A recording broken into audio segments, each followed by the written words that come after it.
Hi, good evening. Myself, Dr. Kadhiravan, consultant nephrologist in working in IGMCRI, Pondicherry.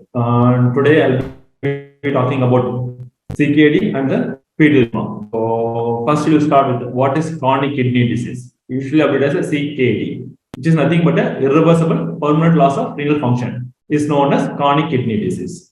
And kidney plays it's a vital organ to maintain the body hemostasis. So, we'll just start. What are the functions of the kidney? The kidney mainly plays the excretory function. It helps in the removal of water and water-based solids can be removed through the kidney. Second, it also helps to maintain a hemoglobin level, producing the hormone erythropoietin. It also prevents your bone resorption by helps in the synthesis of the vitamin D, and it also maintains your body acid-base balance. So these are the main functions of the kidney. So what happens in CKD? That is a chronic kidney disease. All these functions are lost as your kidney gets worsens, renal function worsens. So before going to the signs and symptoms of chronic kidney disease, we'll just see what are the causes for chronic kidney disease, which is most common in our Indian population.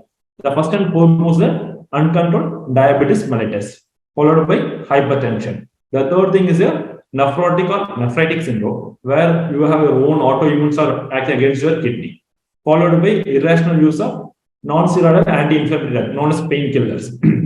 And that can be hereditary causes also can be there, like polycystic kidney disease, also adult onset. So then what based upon your, like what is the degree of the renal function, we classify as a CKD stage 1 to stage 5. This is very important. As we go down the stages, the most of the symptoms will start appearing and it even worsens.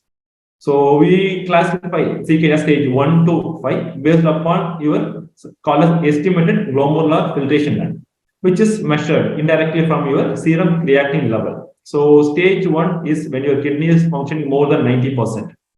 Is the EGFR is more than 90 ml per minute per 1.73 meter square. Then we have stage 2, where your kidney is almost between 60 to 89. And the stage 3, we divide into 3A and 3B. The 3A is EGFR more than 45 to 59. 3B is 30 to 44. Then we have stage 4, EGFR between 15 to 29. And stage 5 is the end stage. That is the EGFR less than 15 ml per minute per 1.73 meter square.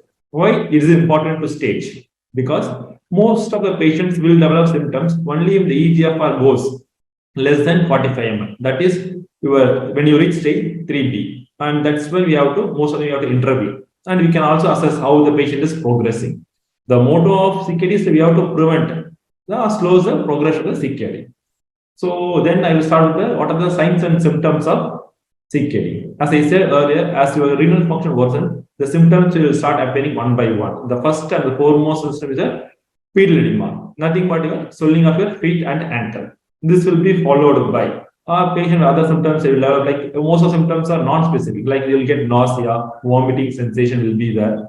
Then increased urine frequency at night, loss of appetite, disturbed sleep, and decreased concentration ability, and if you are hypertensive or BP should go uncontrolled, and you also start developing breathlessness, which usually more in the night, which improves on the morning time.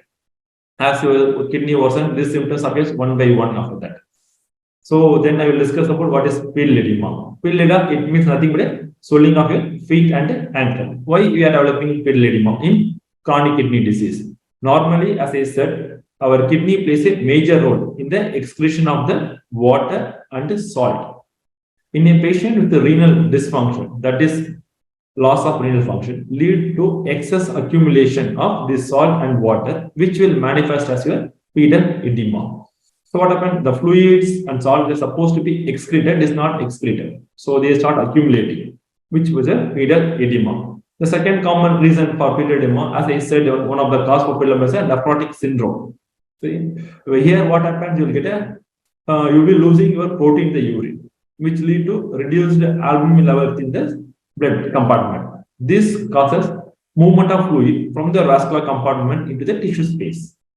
As the fluid moves into the tissue space, and the blood volume decreases within the vessel. So the kidney perceive it as a decreased blood volume. So the kidney try to compensate for that by increasing the salt and water reabsorption. So these two conditions result in the accumulation of excess salt and water, which present as a pedal edema. If you look at the symptom, how does the pedal edema manifest? It usually manifests swelling or puffiness of the tissue under the skin, which is most in the dependent area. Like after overnight like sleep, if you are getting up, you will notice the puffiness of the face. Or after prolonged sitting or standing, you can see the swelling of your feet and your ankle will be there, and the skin will over there will be stretched. So if you press it over your shin of tibia, you can even see the dimpling will start appearing, and which usually starts from the feet, which gradually extends to the ankle, then goes to your leg, then knee, thigh, and even in a severe case, even extend up to the level of abdomen.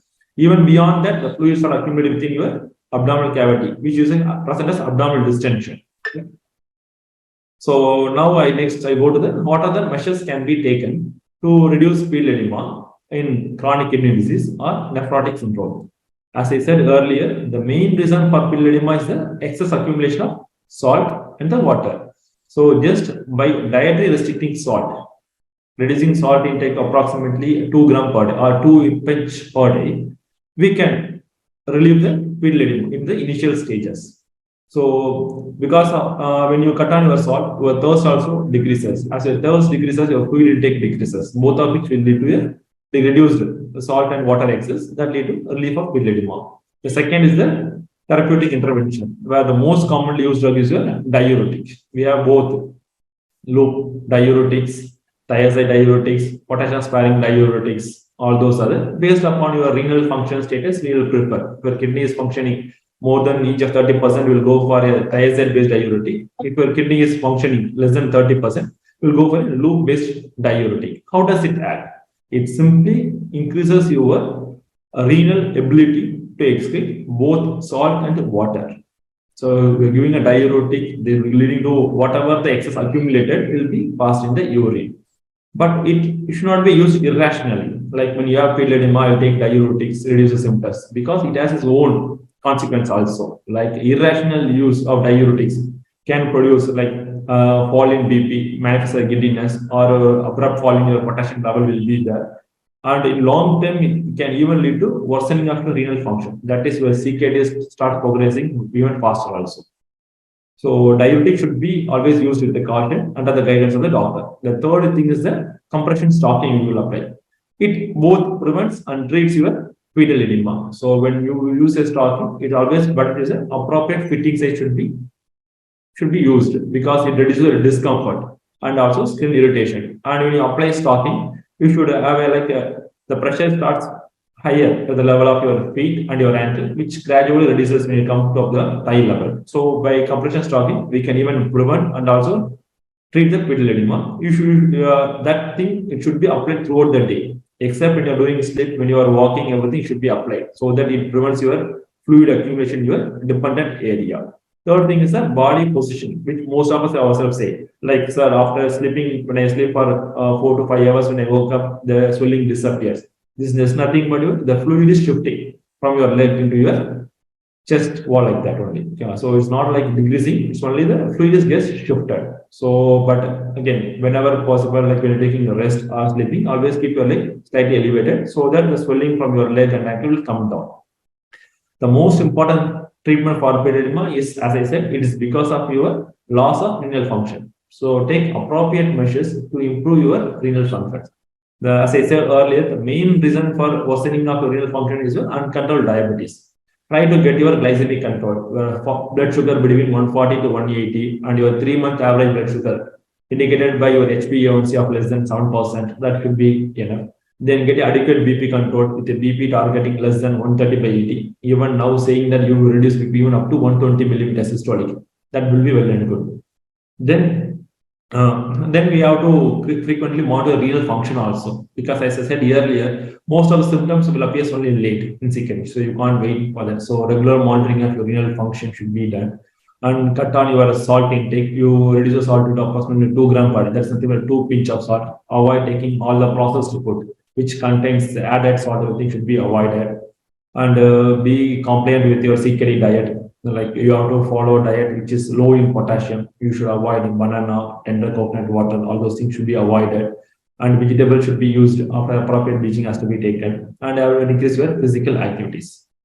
So these are the main thing. As I said earlier, pedal edema is one of the manifestations which should be addressed. So I want to summarize. The take-home message for my patient is very simple. CKD means it's a permanent loss of renal function, and pedal edema is one of the signs of your worsening renal function. Pedal edema can be treated with first dietary approach, that is reducing your salt and water intake. Salt you should take approximately 2 grams per day, nothing but your toothpick. And fluid you can take as per like thirst, you can take approximately 1 liter you can take. Next thing is the drug. Diuretics plays a major role in reducing your pedal edema, which should always be used under doctor prescription. Irrational use of diuretics should be discouraged. You should not go for your excess of diuretics. Yeah. So that I want to thank you. Okay, thanks.